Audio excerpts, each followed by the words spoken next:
She texted at 8:42 a.m. "Don't call or come over. We're done. And don't even think about the will, sweetie." I read it 3 times. Then I took a slow sip of my tea and typed back, "Got it." By midnight, my phone was a graveyard of missed calls and messages. But we'll get there. She used to call me her miracle child, said I saved her after Dad died, said I was all she had left. She said that a lot when she needed something. When I was 12, she made me answer debt collectors' calls. When I was 15, I forged her signature so we wouldn't lose the house. By the time I turned 28, I'd learned that love, to her, was transactional. Give, give, give, until she found someone else to take from. That someone was Paul, a man with too much charm, too little soul, and an expensive watch he never paid for. She met him at a charity gala, said he understood her loneliness. I knew what that meant. He smelled money. The shift was gradual. First, she stopped calling me by my name. Then, she started calling him darling. Her laughter changed. It sounded rehearsed, like an apology before it was needed. I knew she was slipping away, but it wasn't grief I felt. It was calculation. When she sold the beach house, my father's house, without telling me, I smiled. That was her mistake. She'd crossed into my territory. Assets, signatures, records. Things I knew how to trace, manipulate, and, eventually, erase. So I waited, listened, watched. The discovery came on a Tuesday. I was at her place to fix her Wi-Fi, her excuse to see me when she felt guilty. She left her iPad unlocked. I wasn't looking for anything, but I found everything. An email chain. Subject line, "Finalized transfer to joint account." Attached, the will. Updated. Every line rewritten to cut me out. Every asset redirected to Paul. The signature wasn't even hers. It was mine. Forged. Copied from the documents I'd signed years ago to save her.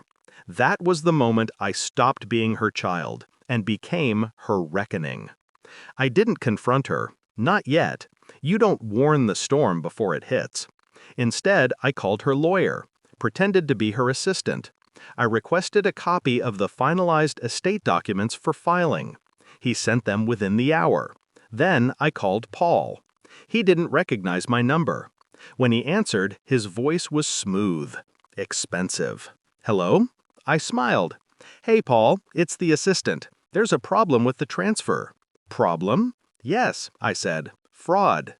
I let the silence stretch until it cracked. Then I hung up. That was my opening move.